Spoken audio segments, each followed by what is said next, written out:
ही आपली मराठी भाषा दिनाची परंपरा ही नुसती सुरू करून सोडून नाही दिली, तर ती जोमाने चालू ठेवलेली आहात.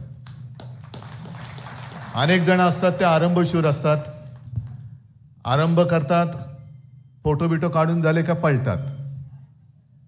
तशी शिवसेना नाहीये. आणि आजच्या दिवसांचा जर का विचार केला तर अरविंद, तुम्ही आता जो एक शब्द वापरला की योग भ्रष्ट, पण दिवस असे पाहिले तर भ्रष्ट लोकांचेच योग चांगले आलेत. त्याच्यामुळे करायचं काय? सगळीकडे बघतो तर तेच भ्रष्ट आणि भ्रष्टच. म्हणजे आता बऱ्याच दिवसांनी मी खरं सांगतो, नाही तर पूर्वी शाखाचे वर्धापन दिन, आणखीन कुठल्या मंडळाचे वर्धापन दिन याला मी उपस्थित राहत होतो. पण बऱ्याच दिवसांनी आज एक चांगला कार्यक्रम, 2 गाणी तरी माझ्या कानावर पडली. एक पसायदान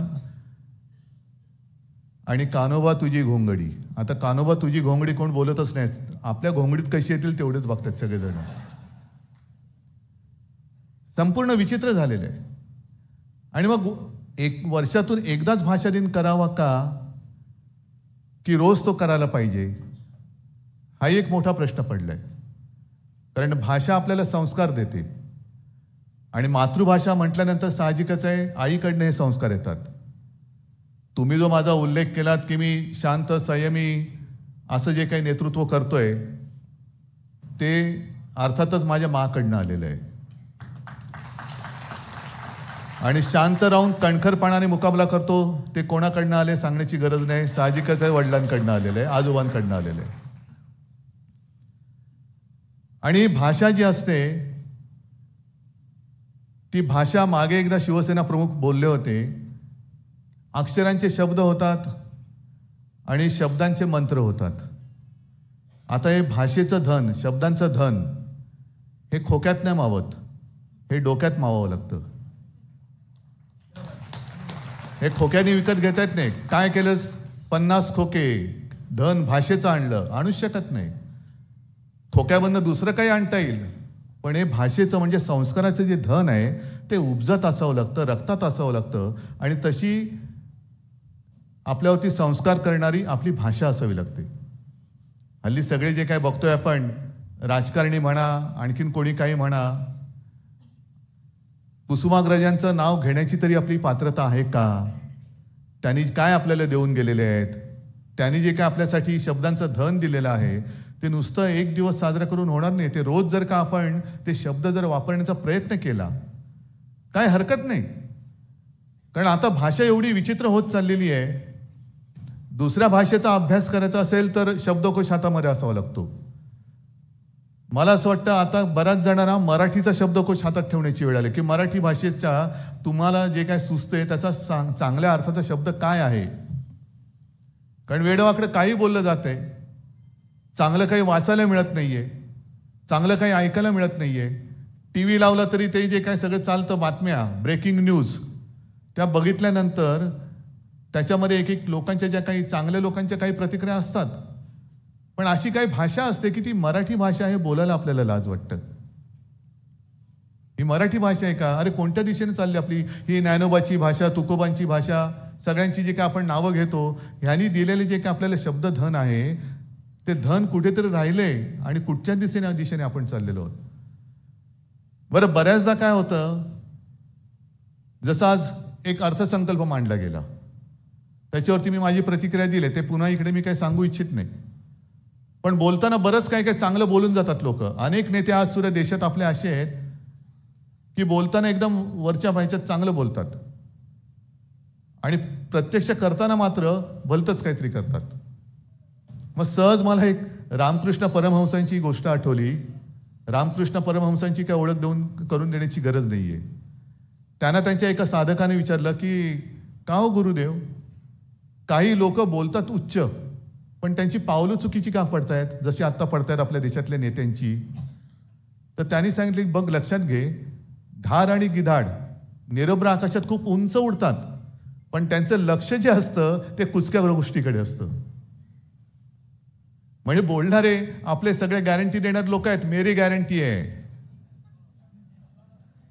मेरी गॅरंटी कसली, तर मला कुचकं मांस पाहिजे. मग एवढं सगळी काही हावरटपणा चाललेल्या सत्तेसाठी तो बघितल्यानंतर तिटकारा येतो. म्हणजे अरविंद, तुम्ही आता जे बोललात ना, मुंह में राम आणि बगल में ईडी, हे ईडी म्हणजे त्यांचे घरगडीत झालेले आहेत. सगळीकडे धाक दपटच्या दाखवून सत्ता पाहिजे, सत्ता लोलुपता पाहिजे. चंदीगडमध्ये सुद्धा जे काही घडलं ते बरं झालं, सर्वोच्च न्यायालयाने तिथल्या तिथे निकाल दिला.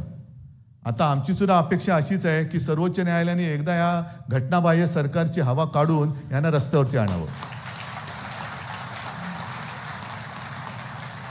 कारण सगळं काही तुम्ही चौकटीत बघितलेलं आहात, कशा काही गोष्टी घडल्यात, घटनाबाह्य कशा घडलेल्या आहेत हे सुद्धा बघितलेलं आहे. तुमचं निरीक्षण त्याच्यात नोंदवलेलं आहे.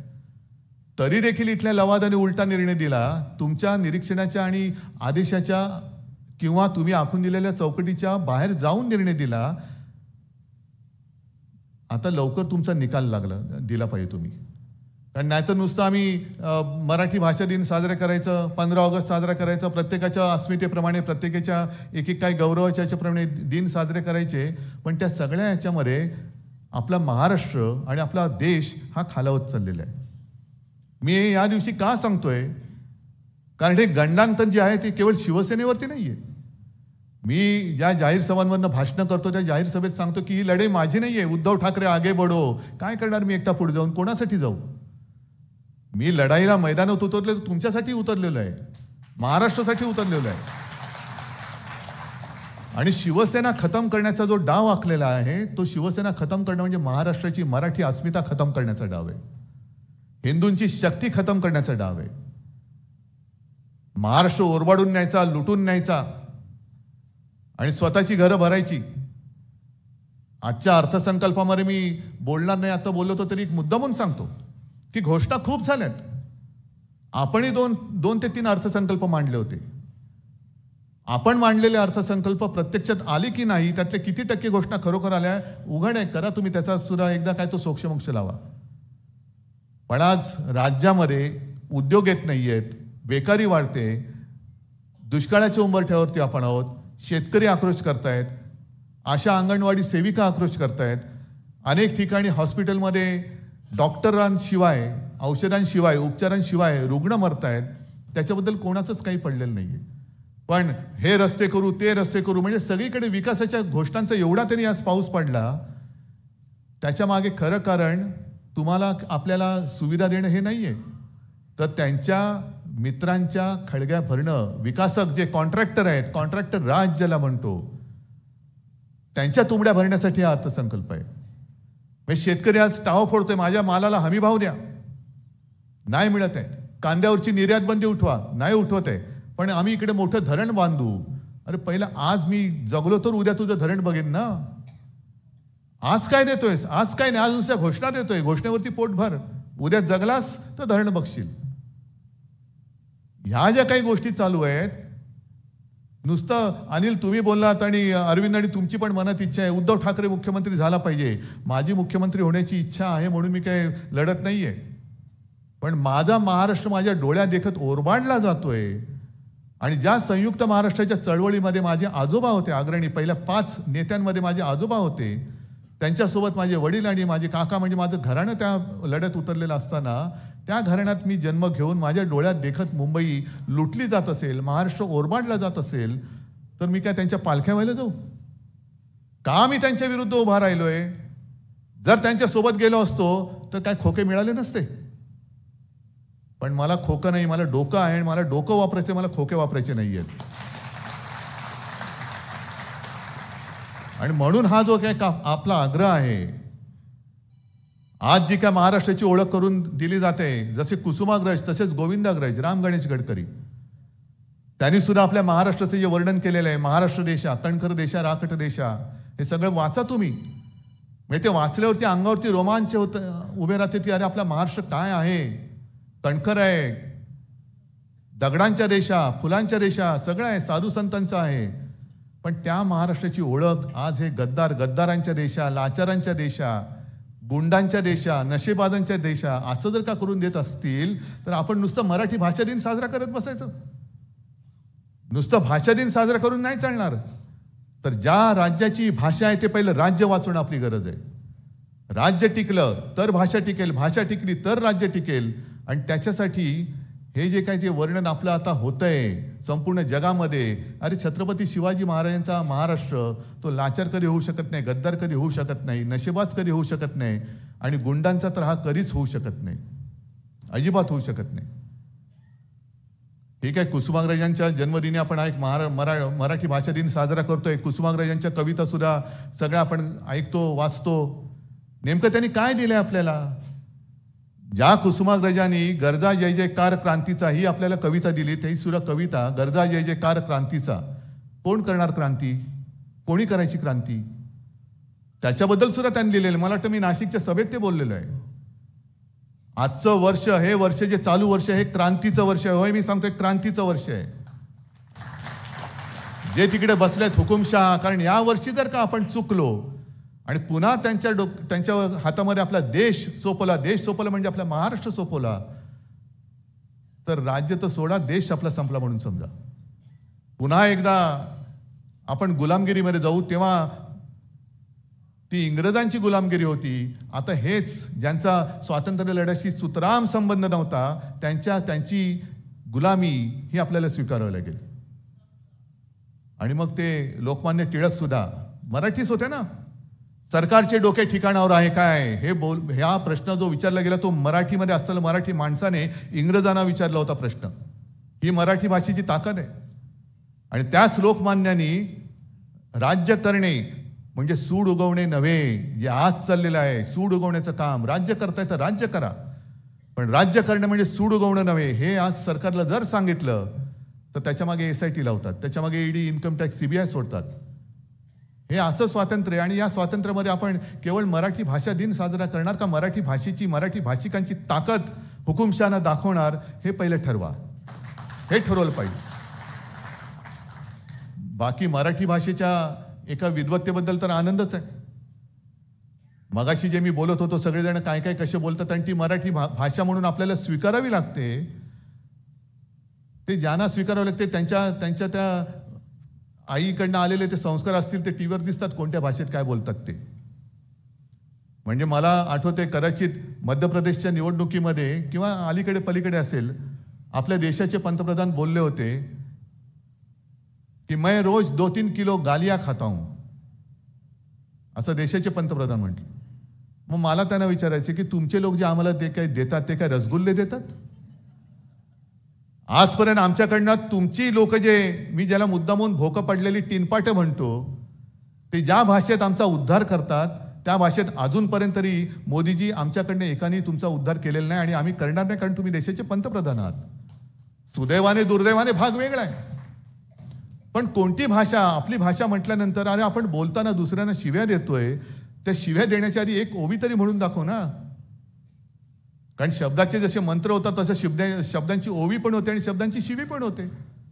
काय निवडायचा याचा प्रश्न आहे. म्हणजे सहज जर का तुम्हाला बोललो की मातीमध्ये जर का साखर सांडली, आपण काय करू? साखर निवडू शकतो, पण एवढीशी मुंगी माती नाही खात, ती बरोबर साखर खाते. तसं निवडायचं काय हे आपल्याला कळलं पाहिजे. आणि म्हणून मगाशी मी जे सांगत होतो, जे नाशिकला सुद्धा सांगितलं, नुसतं आपल्या कुसुमाग्रजांनी सांगून गेले गरजा जय जयकार क्रांतीचा करा, नुसता जय जयकार करा, आणि क्रांतीच केली नाही, मग करणार काय? आणि क्रांती करायची कोणी? तर त्याच्याबद्दल सुद्धा कुसुमाग्रजांनी लिहिलेलं आहे की लढाईच्या अंतिम क्षणी संसाराचा कोश तोडून सामान्यच असामान्य होतात, लढाई जिंकतात, पुन्हा कोशात जातात, आणि आपल्या विजयाची मिरवणूक आपल्या घराच्या खिडकीतून ते परस्तपणाने पाहतात. म्हणजे ही क्रांती जर करायची असेल तर मी उतरलेलोच आहे, पण क्रांती करण्याची ताकद ही सर्वसामान्याची असते, आणि सर्वसामान्य माणूसच क्रांती करतो. नेत्यांच्या मिरवणुका निघतात, पण क्रांती करणारा स्वतःच्या विजयाची मिरवणूक हा स्वतःच्या घराच्या खिडकीतून बघतो. अरे तो बघ कसा घोड्यावर बसलाय, बघ क्रांती मी केली, घोड्यावर तो बसलाय.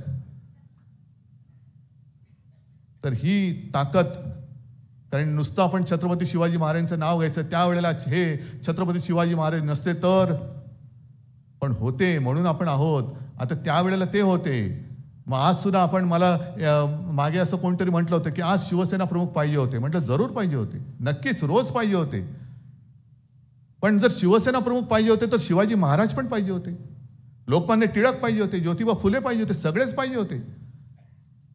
पण ते आज नाहीत आपल्यात, हे मानायचं कशावरून? कारण त्यांना त्या काळात ते जे काय आता अरविंद तुम्ही म्हणालात योग भ्रष्ट वगैरे, तो काळ त्यांचा होता. त्या काळात ते जन्मले, त्यांना जे आपल्याला द्यायचं होतं ते देऊन गेले. आता त्यांनी जे आपल्याला दिलंय त्याचं आपण काय करतो आणि काय करणार आहोत हा प्रश्न त्यांनी नाही तरी आपण आपल्याला कधीतरी विचारायला काय हरकत आहे?